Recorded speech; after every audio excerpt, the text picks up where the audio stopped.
From the Detroit Free Press, I'm Robin Chan with today's Voice Briefing. It's Friday, February 6th, 2026. I'm Frank Witzel with the Detroit Free Press. Cedar Point, an Ohio amusement park, is hiring for thousands of summer jobs, positions that the company touts as a perfect way to make some lifelong friendships and get free admission, not just for you, but also your buddies and besties. The amusement park off Lake Erie aims to fill about 7,000 seasonal jobs. Six Flags, which owns Cedar Point and has a total of 26 amusement parks, 15 water parks, and 9 resorts in the U.S., Canada, and Mexico, added that it's seeking about 50,000 summer workers at its various properties. You can apply for those jobs if you're willing to work further away. Cedar Point said that pay for most of its jobs starts at $15 an hour and comes with some benefits, including free admission to Six Flags parks, in-park discounts, some on-site housing, and even opportunities for education scholarships. To apply, the park is holding an in-person open house from 9 a.m. to 5 p.m. February 14th to 22nd at Cedar Point Hiring and Training Center in Sandusky. Candidates, the company said, will be hired the same day. The park also is hiring online at cedarpoint.com/jobs.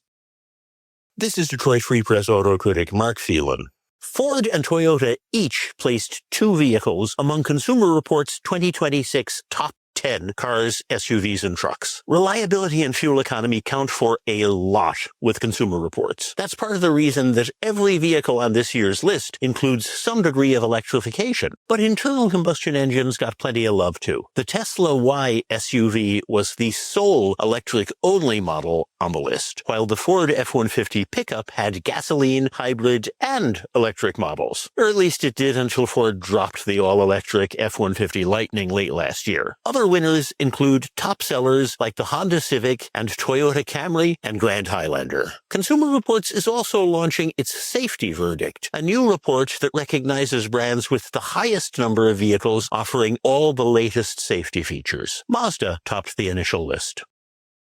I'm Andrew Burkle with the Free Press Sports Department, and it was a busy day in the sports world, even though the Detroit Pistons were not very busy at the NBA trade deadline. First, we'll start with the Pistons. Although they made a deal for Kevin Huerter, a guard from the Chicago Bulls, on Tuesday, the Pistons otherwise decided to pretty much stand pat at the deadline this year, as they do have the best record in the Eastern Conference by 5 games entering Thursday, and have made it clear that they are comfortable with where their team stands entering the 2026 NBA postseason. So the Pistons are pretty much going with what they've got, despite some other teams in the Eastern Conference being active at the deadline to add some pieces around the edges. Pistons, they're staying with the guys they've got. Cade Cunningham and Jalen Duren, they're 2 all-stars, plus a team of young players who are still up and coming.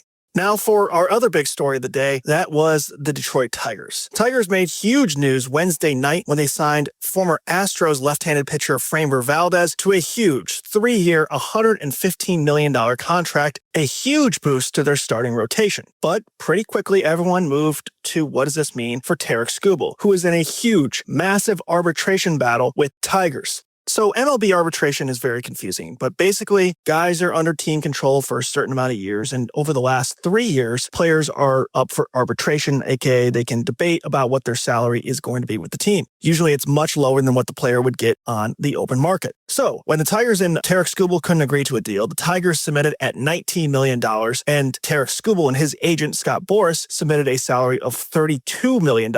That is the largest difference in the history of arbitration. So, after a hearing on Wednesday in front of 3 arbitrators, on Thursday the decision came down and a winner was decided. Tarik Skubal will be paid $32 million for the 2026 season after winning back-to-back Cy Young awards. So, he still is not the highest paid pitcher in baseball, but he is among the top 6, now ranking 6th overall, just behind the other top 5 pitchers in the sport. It's a big decision, and it's a huge win for Tarik Skubal and his agent, Scott Boras. But how will it impact the Tigers and their spending for the future? Will Tarik Skubal be traded? That's still all to be determined, to be seen down the line. But for the time being, Tigers seem to be set on rolling it back with one of the best rotations in the entire sport, quite frankly, with Valdez and Skubal. And in the meantime, we'll wait and see if they make any other additions before spring trading starts later this month. Be sure to check out our website at freep.com/sports for coverage on the Pistons, their trade deadline moves or lack thereof, plus a ton more on Skubal, Valdez, what it means for the Tigers in 2026, plus the Lions, and of course, all our other sports, so be sure to check that out. Find more from the Detroit Free Press on freep.com. That's freep.com. Thank you for listening. Have a great weekend, and you'll hear more from us Monday.